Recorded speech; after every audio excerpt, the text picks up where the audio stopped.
posmodernismo. Seguro que esa palabreja resuena por ahí. Se usa para todo, ¿verdad? Para algo que parece muy irónico, un poco caótico o simplemente raro. Pero, ¿qué es en realidad? Bueno, pues agarraos porque vamos a meternos de lleno a desgranar uno de los conceptos más polémicos y a la vez fascinantes del pensamiento de nuestro tiempo.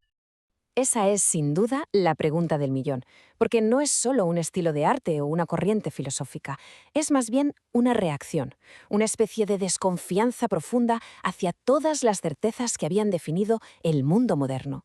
Y para pillarle el truco, lo primero es saber contra qué se estaba levantando, quién era, por así decirlo, el enemigo a batir. A ver, vamos a mirar esto con calma. Por un lado, la modernidad. Creía a pies juntillas en el orden, en que existía una verdad universal y en una fe ciega en el progreso. El arte moderno, por ejemplo, tenía una historia, un camino claro. Y de repente llega el posmodernismo y dice, «Ey, para el carro». Lo que hace es abrazar el caos, la fragmentación, celebrar que hay muchísimas perspectivas válidas y mirar con muchísimo escepticismo esas grandes historias que lo prometían explicar todo. Vamos, un cambio de guión en toda regla. Y es justo aquí donde empieza todo. El primer objetivo del pensamiento posmoderno fue precisamente atacar esas grandes narrativas, y el primer campo de batalla que eligió fue el mundo del arte. A ver, a mediados del siglo XX si había un rey en la crítica de arte, ese era Clement Greenberg. Y él, básicamente, dictó cuál era la única historia válida del arte moderno, un camino recto y heroico hacia la abstracción pura. Si tu obra encajaba ahí, eras un genio, de la vanguardia. Si no, pues eras irrelevante. Era la verdad absoluta, una ley. Pero ¿qué ocurre cuando alguien decide, literalmente, hacer pedazos esa ley? Es que esto es sencillamente genial. Captura el espíritu posmoderno a la perfección. No es una simple gamberrada. Es un acto de rebelión intelectual de una inteligencia brutal. Latham no se puso a escribir una crítica, no.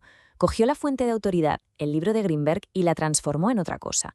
La deshizo física y simbólicamente para demostrar que ninguna historia, por muy poderosa que sea, es intocable.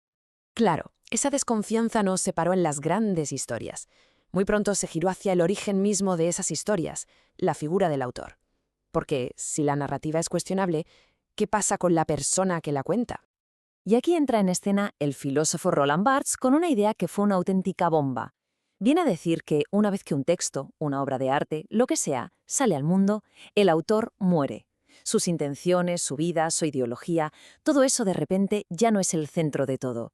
El significado ya no es algo que el autor esconde en la obra para que lo encontremos, sino algo que nace en la mente de quien lee, de quien mira. El poder se desplaza del creador al receptor. Y por si fuera poco, Michel Foucault le da otra vuelta de tuerca. Para él, el autor no es tanto una persona como una función social. Es como una etiqueta que le ponemos a los discursos para darles credibilidad, para ordenarlos. La pregunta clave ya no es ¿qué quería decir Shakespeare?, sino más bien ¿por qué le damos tanta autoridad a la figura de Shakespeare en nuestra cultura? Foucault nos hace mirar más allá del individuo y fijarnos en los sistemas de poder que dan validez a su voz. El arte conceptual, claro, se lanzó de cabeza a esta idea. En esta obra de Kossuth, pensemos, ¿quién es el autor? ¿El carpintero que hizo la silla? ¿El fotógrafo? ¿El que escribió la definición en el diccionario? ¿O es Kossuth que se limitó a juntarlo todo? La obra nos grita que el arte ya no está en la habilidad manual del artista genio, sino en la idea misma. La muerte del autor aquí se ve perfectamente.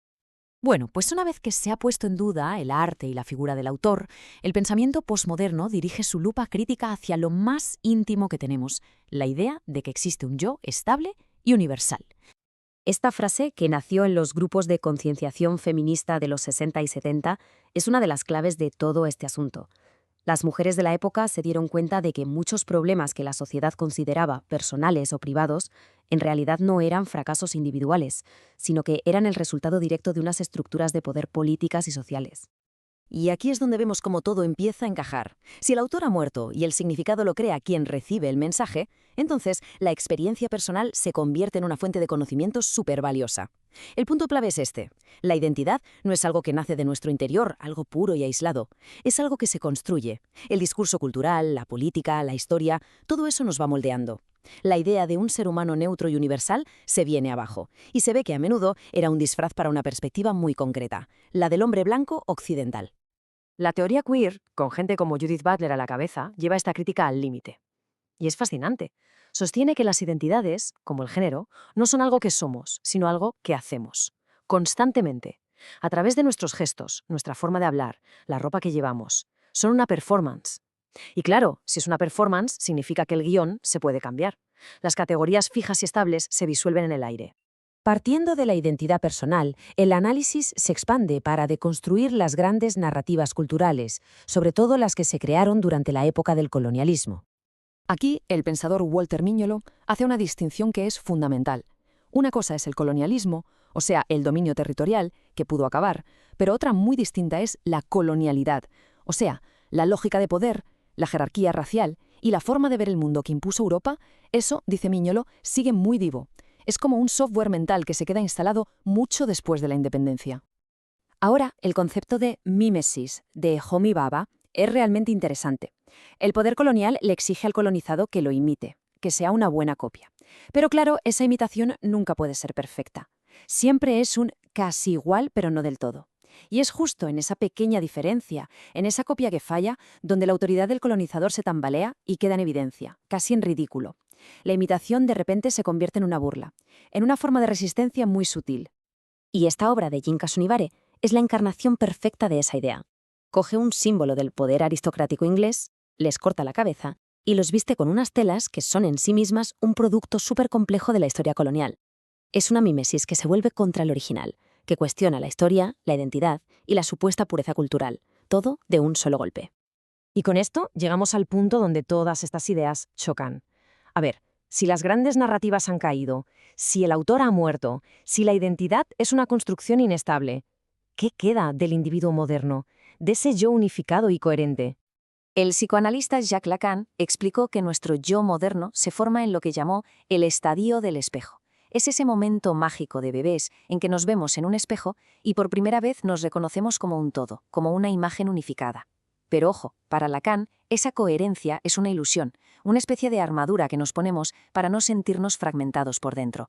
La modernidad se aferró a esa imagen de un yo sólido como una roca. Y el sujeto posmoderno, en cambio, es esa armadura hecha a añicos. Es un yo que se siente fragmentado, bombardeado por los medios, la publicidad, por 1000 discursos culturales que tiran en direcciones opuestas. El arte de Tony Orsler lo clava de una forma que da hasta un poco de miedo. Esos rostros proyectados sobre muñecos, hablando sin parar, son el retrato perfecto de una conciencia rota en 1000 pedazos. Y al final, el posmodernismo nos deja aquí, en un mundo sin un libro de instrucciones claro. Nos ha dejado en herencia una desconfianza radical hacia cualquier verdad con mayúsculas. Y la pregunta que nos lanza, y que sigue totalmente abierta, es, ahora que las viejas y grandes historias ya no nos sirven, ¿con qué fragmentos, con qué pequeñas narrativas intentamos darle sentido a nuestro mundo y a nosotros mismos?